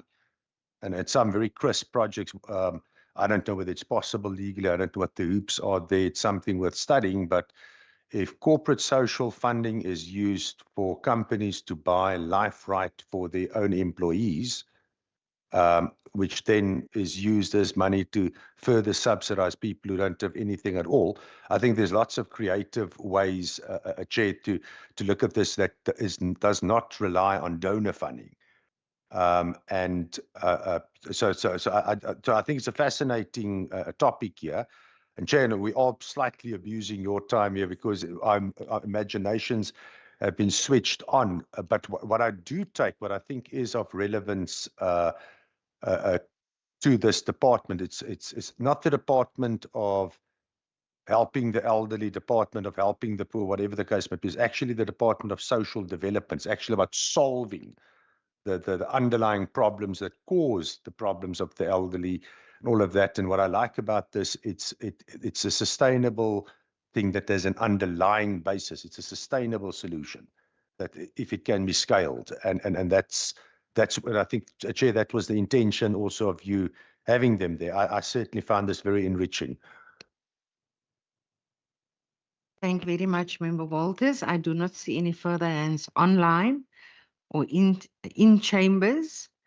Mr. CEO and your team, thank you very much for being persistent in coming to this committee. And I think for us as members, this really, opened up a whole new way of thinking. And also, as Mr. Jordan said, in terms of partnership, because we know government cannot contribute alone. We need those partners to make those plans and a reality when it comes to our communities.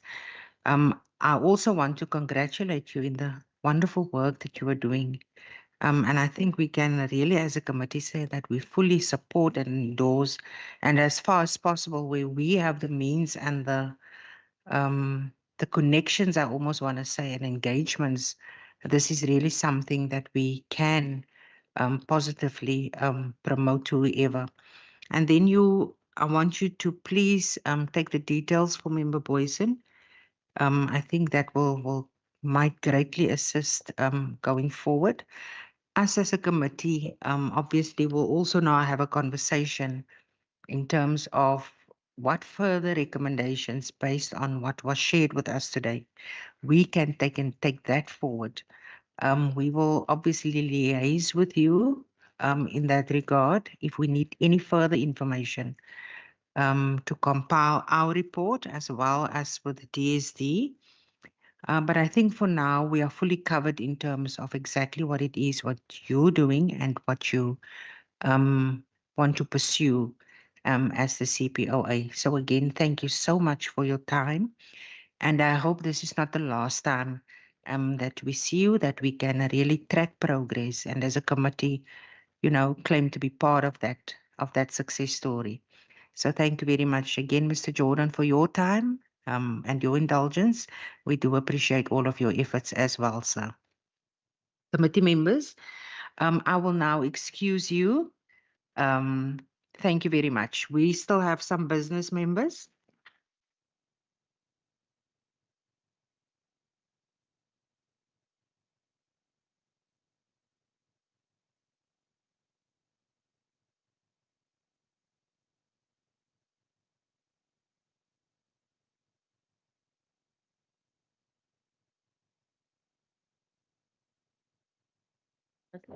Now we want to drive. They're not for Oh, your recommendation, which one is that? I even communicate that to the department do that. I was intending on sending you a WhatsApp message at the time. What was the recommendation about? It was there. Okay, now that it was that a recommendation by members from them. People have. It was a recommendation by member from meaning that the committee must explore the idea of public participation during annual report across the committees. Oh, it's that one. Oh, WCPP too. Yeah. Okay. So But that you can still send, so that it can be communicated. yes. Members, I initially proposed to the Monday that we submit resolutions Friday at 12 o'clock, but she says once members leave, it's difficult to get anything. Are you ready now, or are we promising the Monday that will be forthcoming Friday before 12 or by the latest 12 o'clock? Submissions, yes. Chair, but we're only 1/3 into the meeting. I don't know what we're still going to be the teasing. Chair, I'm from my side. I'm happy to put some down right now. Also prefer doing it right now because I will forget. Please proceed. Chair, I do think what we should be looking at and perhaps get the department's response of what would be an ideal one-stop response, a one-stop approach to assist the department in getting projects like this off the ground. You know, I think it would be interesting to what would remove bottlenecks, what approach would remove bottlenecks for them in assisting projects like this. And then the second proposal that I have is, or the suggestion that I have is, what is the possibility? Maybe a question to the department? Have they explored successful NGOs or operators in the field taking over facilities that are not working? And is there some kind of a protocol or process in place there? I'm not suggesting, by the way, that this one is a solution for the meeting we had this morning. I think it's two totally different things, but it might be an option to look at. And Chair, there was a third one as well, and that is to what extent is the department I'm trying to find the right word, but to what extent does it play a role in directing corporate social responsibility to projects like this? Very much, Member Walters. Anything from your side, Member Boyson?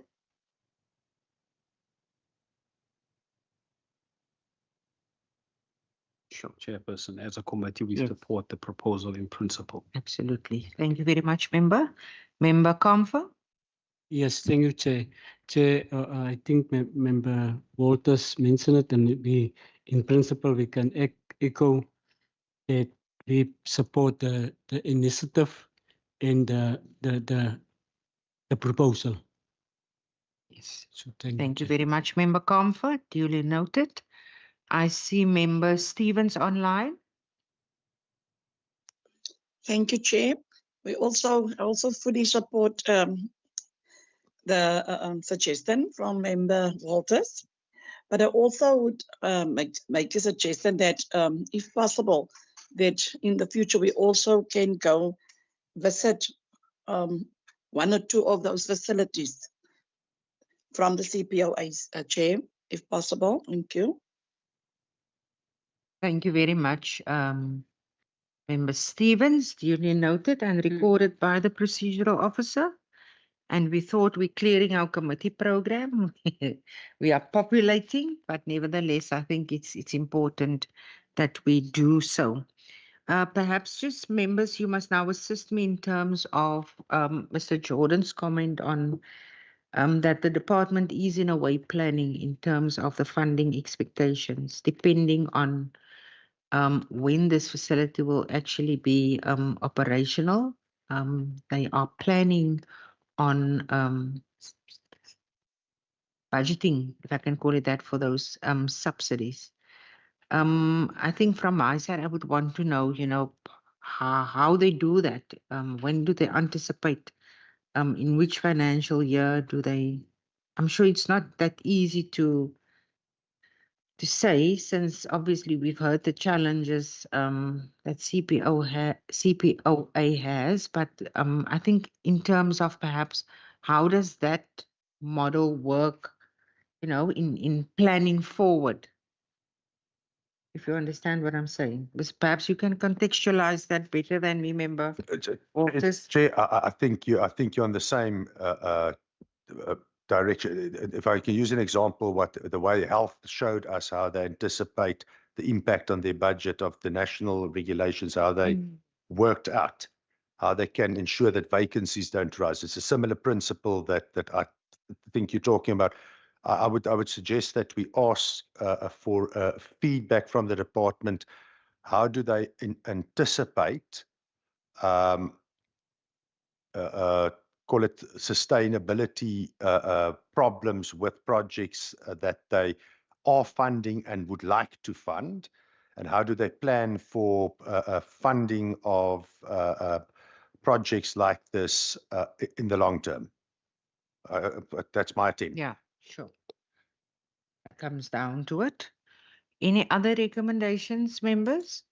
Member Stevens, is that a new hand?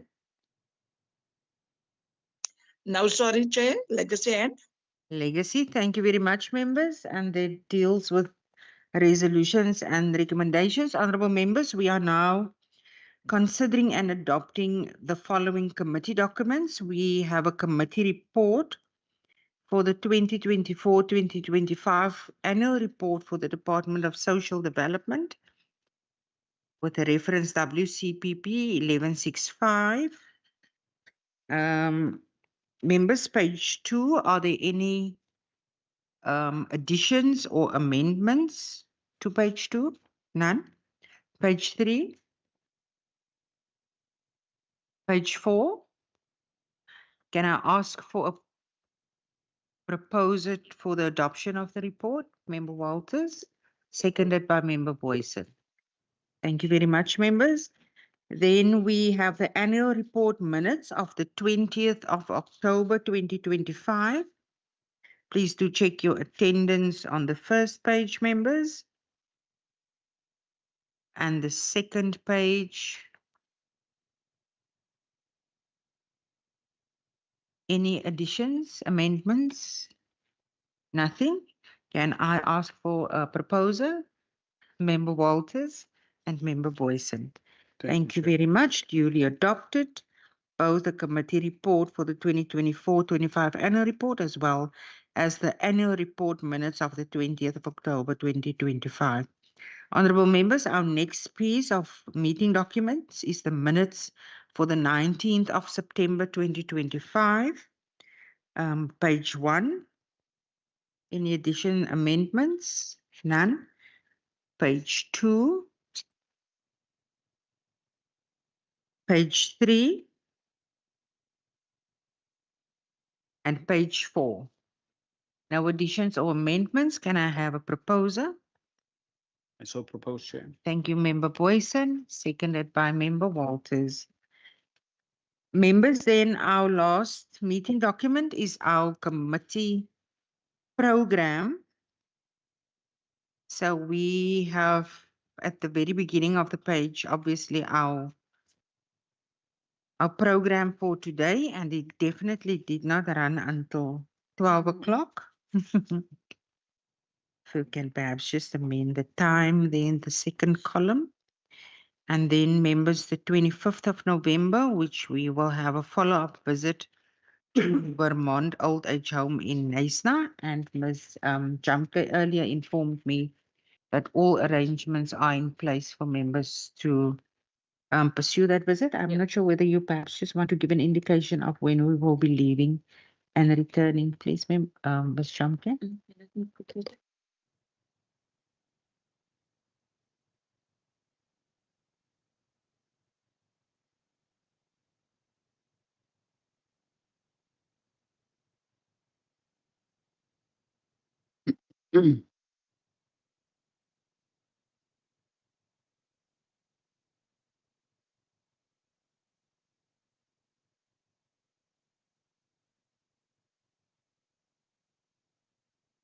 Okay, Chair, thank you. For the Vermont visit, the committee will depart from Cape Town on Monday, the 24th, and fly to George. The departure time for the flight from Cape Town will be 3:20 in the afternoon on Monday, and arrival on that time in George will be 4:15. Then we will, accommodation has been booked in the Protea Hotel, the one in the waterfront in Neisner. Then the meeting will start the following day. The visit in the follow-up visit in Vermont at old age home. Then we will fly back on Tuesday after the meeting. Our flight from George will depart around 16:45. Then arrival in Cape Town will be 17:40. That's all, Chair, for now. Very much, Ms. Jamke, and for all of your efforts also to make this possible. We did make a commitment at the time, and we are now delivering on that commitment. Honorable members, and then on the program, the 8th of December, the deliberation on vote 7, social development in the schedule to the Western Cape Adjustment Appropriation Bill 2025. This is a virtual meeting from 8 until 9:30. January, February, God willing, March, and yeah, also for March month. But I think, honorable members, if you have got any suggestions in terms of the program, please do communicate so with myself and the procedural officer. So basically, I think from January onwards is subject to change, and we can amend our program accordingly. Honorable members, that deals with our business today. Can't even say this afternoon. It's been a very, very long day, but really, I really want to say thank you to all of you. And I think it was a matter, the conversation we had was, we are now ending the year. And as a committee, when we looked at our program, it was important to kind of, finish what we started at the beginning of the year. And as we begin the new year, we can begin to repopulate our program with new visits and activities that the committee want to embark on, and not constantly having to look back at 2025 things that we haven't done.